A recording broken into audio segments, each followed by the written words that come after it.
Hello दोस्तों, तो स्वागत है आप सभी का एक और नई वीडियो में। और आप देख रहे हैं द रियल इंसिडेंट। और दोस्तों, मैं आपका होस्ट राजू। दोस्तों, आज की कहानी हमारे एक सब्सक्राइबर भावेश जी ने शेयर की है, तो आगे की कहानी मैं उन्हीं के पॉइंट ऑफ व्यू से सुनाऊंगा। ये बात आज से करीब 6 महीने पहले की है। मेरी नौकरी छूट गई थी और मेरे पास खाने पीने के पैसे भी नहीं बचे थे। हालत इतनी बुरी थी कि कई जगह से उधार लेकर खाने पीने का खर्चा चलाना पड़ता था। उन दिनों मैं कुछ भी करके पैसे कमाने के लिए तैयार था। पैसों की तंगी की वजह से मैं इतना डिप्रेस्ड था कि सही गलत का फ़र्क भी मिट चुका था। अपनी उसी कंगाली के दौर में मैं एक बार मौत के मुंह में जा पहुंचा था। करीब 6 महीने पहले की बात है। मेरा पड़ोसी मनसूख मेरे घर आया। उसने मुझसे कहा कि यार, पैसे कमाने का एक आइडिया है।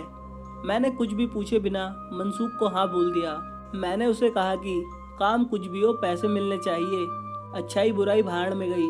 पेट में आग लगती है तो रोटी से बुझती है, ना कि आदर्शों से। मनसूख ने कहा कि आज रात 12 बजे तैयार रहना। 3 घंटे का काम है और 5,000 मिलेंगे, आधे तेरे और आधे मेरे। मैंने डील डन की। उस रात मनसूख रिक्शा लेकर ठीक 11:30 बजे मेरे घर आ गया। मैं कुछ भी सोचे बिना उसकी रिक्शा में सवार हो गया। मैंने देखा कि रिक्शा में फावड़ा, कुल्हाड़ी और अन्य खुदाई के औजार थे। मैंने हंसते हुए मनसूख को बोला कि भाई, किसी का खून करने को तो नहीं जाना है ना। मनसूख बोला कि नारे, चिंता मत कर, मैं हूं ना, कुछ लफड़ा नहीं होगा। थोड़ी ही देर में मनसूख ने रिक्शा एक कब्रिस्तान के पास रोक दिया। फिर मुझे कहा कि चल, फावड़ा और कुल्हाड़ी ले ले, हमें अंदर जाना है। हम दोनों दीवार कूदकर अंदर गए। मुझे काफ़ी डर लग रहा था। मनसूख एक ताजी दफन हुई कब्र पर आकर रुक गया और मुझसे बोलने लगा कि इसे खोदना है। उसकी बात सुनकर तो मेरे होश उड़ गए। मैं भागकर कब्रिस्तान से बाहर आ गया।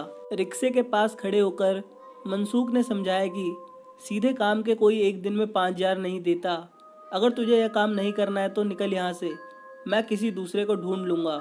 मैंने कुछ देर सोचा, फिर मुझे ख्याल आया कि वैसे भी जो मर चुका है वह तो मर ही चुका है। उसकी लाश का कौन क्या करेगा, उससे अब किसी को क्या फ़र्क पड़ेगा। वैसे भी अगर कुछ करके पैसे नहीं कमाए तो मेरी लाश भी किसी गटर के पास खड़ी होगी। थोड़ी ही देर में हिम्मत करके मैं उस घिनौने और गलत काम के लिए राजी हो ही गया। कुछ ही देर में हमने उस कब्र को खोदकर लाश बाहर निकाल ली। वह एक अधेड़ उम्र की औरत की ताज़ा लाश थी, जिसे शायद उसी दिन सुबह में दफनाया गया होगा। उस लाश की बदबू सिर फाड़ देने वाली थी। जैसे तैसे करके हमने उसे रिक्शे में डाला और खाली कब्र मिट्टी से ढक डाली। उसके बाद जल्दी से हम दोनों भागकर रिक्शा की ओर गए। रिक्शा के अंदर देखा तो हमारी जान निकल गई। रिक्शा से लाश गायब थी। यह अजीब घटना देखकर मेरे तो रोंगटे खड़े हो गए। मैंने मनसूख को बोला कि यार, भाग चलते हैं। मनसूख भी बोला कि हाँ यार, यह तो भूत प्रेत का मामला लगता है। हम दोनों फौरन उस जगह से भागने लगे। मनसूख ने फौरन रिक्शा चालू करना शुरू किया, पर उसकी रिक्शा चालू हो तब हम वहाँ से भागे ना। अचानक हमारी नज़र कब्रिस्तान की ओर गई और हमने देखा कि वह मुर्दा औरत अपनी कब्र पर बैठी थी और हमारी ओर देखे जा रही थी। अंधेरे में साफ दिख तो नहीं रहा था, पर पक्का अंदाजा था कि वहाँ पर मिट्टी से सने लाल कपड़ों वाली औरत थी, जिसे हमने खोद कर निकाला था।